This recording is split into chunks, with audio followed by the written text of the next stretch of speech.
नमस्कार, सुप्रभात दोस्तों। आज मैं शिक्षा पे चर्चा करी या कुछ कोरोना महामारी से संबंधित मानव की सीमा और इस कोरोना महामारी के खिलाफ हमारे बिहार सरकार, हमारे भारत सरकार एवं अन्य राज्यों के द्वारा जो साहसिक प्रयास की जा रही है उसके बारे में चर्चा करूँगा और किस तरह ये कोरोना हम मानव इंसानों के लिए क्या सबब बन के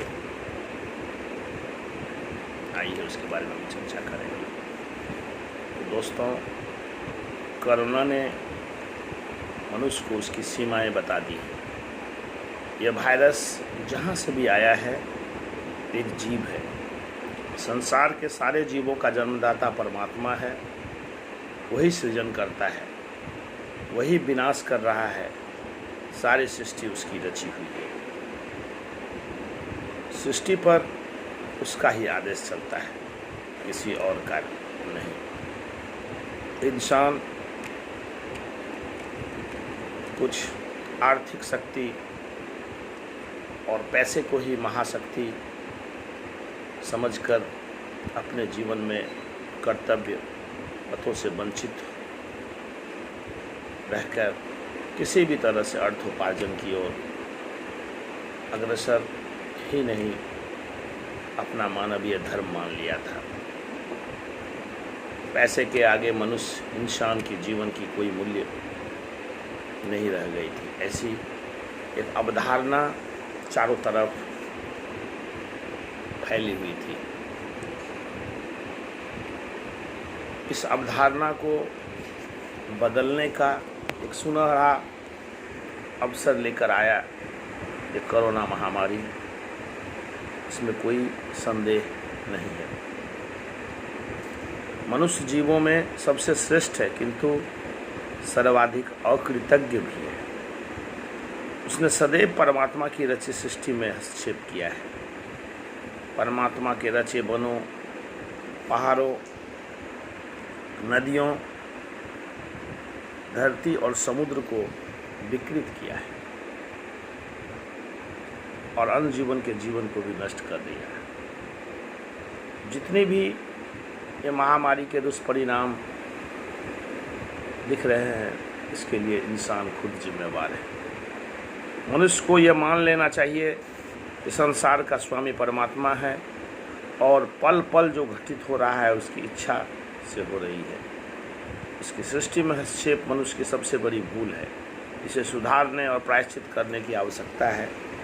यह परमात्मा के निकट आकर ही संभव है। अभी मनुष्य और परमात्मा के मध्य उसके अहंकार के पर्वत खड़े हैं। इन्हें गिराना होगा। निर्विकार और सहज होकर ही मनुष्य परमात्मा की निकटता के योग्य बन सकता है। चाहे वो किसी भी धर्म, किसी भी मजहब, किसी भी संस्कृति के अनुयायी हों। सभी धर्म, सभी मजहब, सभी संस्कृतियों का मूल उद्देश्य एक ही होता है और होना चाहिए। वह है इंसान और इंसानियत और सबका उत्कर्ष। वही परमात्मा है। आज विश्व की सारी सरकारें अपने अपने लोगों को मास्क पहनने, एक दूसरे से दूरी बनाने और हाथ को स्वच्छ रखने का परामर्श और निर्देश दे रही है। यह किसी ने आज तक नहीं कहा कि सभी लोग महामारी से बचने के लिए भले ही मास्क के अंदर से ही परमात्मा से प्रार्थना करें। शारीरिक दूरी भले ही बनाएं, किंतु परमात्मा को मन की निकटता स्थापित करें। हाथों की स्वच्छता के साथ ही अपने मन की कलुषता को भी धोएं। सभी धर्म यह स्वीकार करते हैं कि संसार का पालनहार और तारनहार परमात्मा है, तो अपना अहंकार तोड़कर परमात्मा की शरण में जाना ही सर्वश्रेष्ठ विकल्प बचा है। हमारे चहेते देशभक्त प्रधानमंत्री मोदी जी ने इस कोरोना महामारी के शुरुआती दौर पे हमारे भारतवर्ष में जो लॉकडाउन की घोषणा की है और साथ साथ हम सभी 130 करोड़ जनता से कुछ एक्टिविटीज़ के लिए आह्वान किए थे, जैसे एक साथ दिए जलाना और अपने घर के बर्तनों या शब्द ध्वनि और शब्द गर्जना के साथ इस वायरस को भारत की भूमि से कोसों दूर भगाने का वो एक सफलतम प्रयास रहा। लेकिन दोस्तों सोचिए, पूजा तो हर दिन हम करते हैं अपने घर में, हर दिन दिए जलाते हैं, हर दिन अगरबत्ती जलाते हैं, ईश्वर की स्मरण करते हैं। तो क्या मोदी जी के एक दिन के आह्वान पे यह वायरस से पूर्ण रूप से मुक्ति मिल सकती है? वो तो एक प्रयास मात्र था हमें रास्ता दिखाने का। मोदी जी के इस प्रयास के अंदर अंतर्निहित भावना को अगर हम समझ पाते, जिसकी एक वैज्ञानिक दृष्टिकोण से भी बहुत अधिक महत्व है, और हर दिन हम अपने घरों में 2 मिनट या 5 मिनट के लिए शंख या घंटी बजाकर अपने आराध्य देव परमात्मा को आवाहन करेंगे, इस संकल्प के साथ कि हमारे घर के वातावरण के, हमारे समाज से इस कोरोना वायरस की अस्तित्व मिट जाए, तो उस दिए की प्रकाश, उस दिए की लो, दिए की गर्मी और आपके घंटी के शब्द तरंगों से हर दिन अगर ये प्रयास करें हम लोग, तो स्वाभाविकता हम लोग इससे मुक्ति पा सकते हैं। मनुष्य स्वीकार कर ले कि उसकी बुद्धि और ज्ञान अत्यंत सीमित है। जब एक परम शक्ति सामने हो तो स्वयं कोई सीमाओं का स्वतः ही ज्ञान हो जाना चाहिए। मानव सत्ता के इस दौर का सबसे बड़ा सबक यह कोरोना महामारी है। प्रदेश में बढ़ते कोरोना संक्रमण को रोकने का सभी राज्य सरकार हर संभव प्रयास कर रही है। इसके बेहतर परिणाम सामने भी आए हैं। इस महामारी को परास्त करने वालों की संख्या में रोज़ाना इजाफा हो रही है। यही वजह है कि रिकवरी रेट में भी बढ़ोतरी हुई है। प्रतिदिन 1 लाख से ज़्यादा सैंपल की जांच हमारे बिहार सरकार ने व्यवस्था की है। इसी कड़ी में सरकार अब चिकित्सकीय गुणवत्ता पर ध्यान केंद्रित कर रही है। स्वास्थ्य विभाग के अफसर तमाम मेडिकल कॉलेज अस्पतालों से लेकर जिला एवं अनुमंडल अस्पतालों का दौरा कर रहे हैं। वे वहां इलाज की जांच की व्यवस्थाओं की समीक्षा कर रहे हैं, ताकि किसी तरह की समस्या या शिकायत का तत्काल निवारण किया जा सके। यह एक बेहतर प्रयास है, जिसके काफ़ी सकारात्मक एवं दूरगामी प्रभाव सामने आए। जाहिर है, सरकार का प्रयास किसी भी सूरत में लोगों की सुरक्षित करना है। हालांकि पेशे के आधार पर जारी संक्रमितों के आंकड़े बताते हैं कि बीमारी में सबसे अधिक संख्या में श्रमिकों को अपनी गिरफ्त में लिया है। इसके बाद चिकित्सक, स्वास्थ्यकर्मियों एवं छात्रों को इस महामारी ने चपेट में लिया है। वाकई ये आंकड़े चिंतित करने वाली है। इस दिशा में हमें और सतर्क होने की ज़रूरत है। ये देखने की आवश्यकता है किस स्तर पर और किस तरह की चूक हो रही है। संभव है कोरोना प्रोटोकॉल के अनुसार निर्देशों का अनुपालन करने में कहीं न कहीं कोताही हो रही है। इसकी भी समीक्षा की जानी चाहिए। और हमारे कोरोना वॉरियर्स आखिर कितने सुरक्षित हैं, क्या उन्हें हर ज़रूरी सुरक्षा उपकरण मुहैया कराए गए हैं, और फिर उन्हें कोई और परेशानी है। अगर ये पूर्णतया सुरक्षित नहीं है तो आमजन की रक्षा कौन करेगा। इसके साथ ही सरकार ने निजी अस्पतालों में कोरोना मरीजों के इलाज की भी दर तय की है, ताकि मनमाने पैसे वसूलने का लगाम लग सके सरकार यह व्यवस्था लागू कर दे कि निजी अस्पताल में कोरोना मरीजों के इलाज का बिल सक्षम पदाधिकारी की नज़र से गुजरे और बिल नियमानुकूल भी हो तभी पास हो। इस प्रयास से उम्मीद है, मैंने कुछ बातों पे टिप्पणी की, अगर सभी इस पर अमल करेंगे तो स्वाभाविक है इसका परिणाम अच्छा होगा।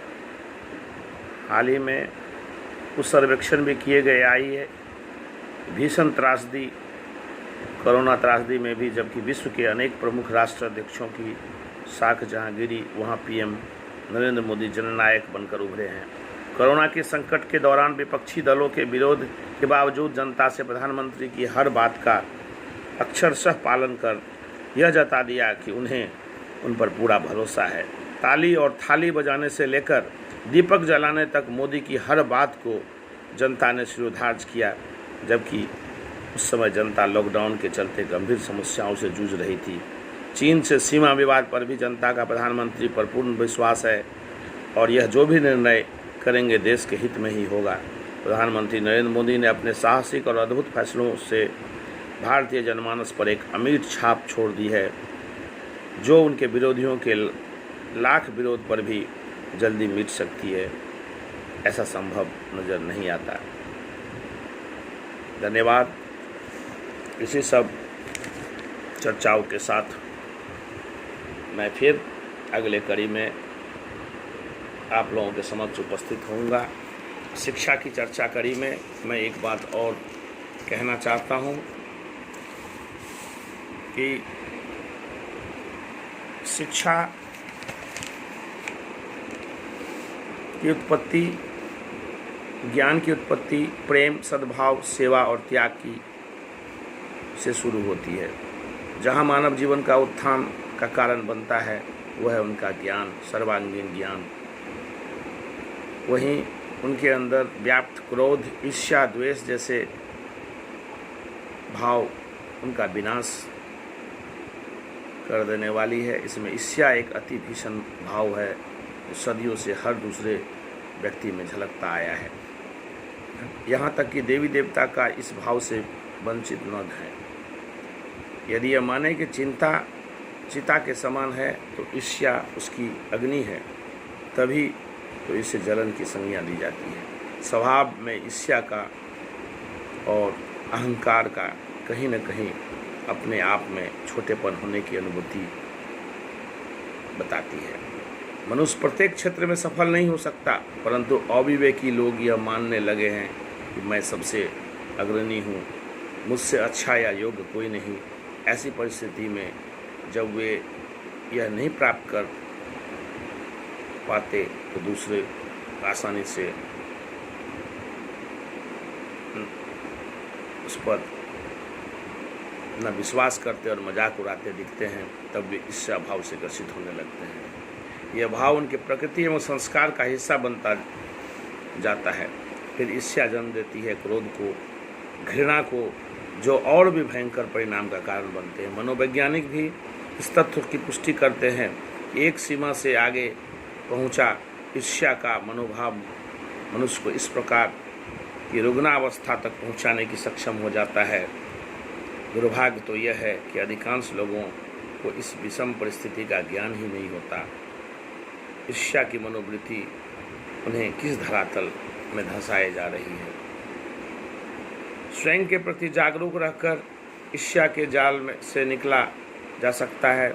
यदि हम दूसरों से स्वार्थ की होड़ न करके संयम रखने की भाव मन में लाएं और स्वयं को ऊपर उठाने में प्रयासरत रहे तो ईर्ष्या जैसी अग्नि से बचा जा सकता है और पूरे विश्व में भाईचारे और मैत्रीपूर्ण वातावरण, सुख और शांति से वातावरण के जरिए अपने कर्तव्य पथ, अपने उपलब्ध सारी रिसोर्सों के बदौलत हम अपने जीवन को का निर्वाह करें। यही मानव का धर्म होना चाहिए और अपने आप को आत्मसंयमी और स्वयं के मूल्यांकन के प्रति भी जागरूक होना चाहिए।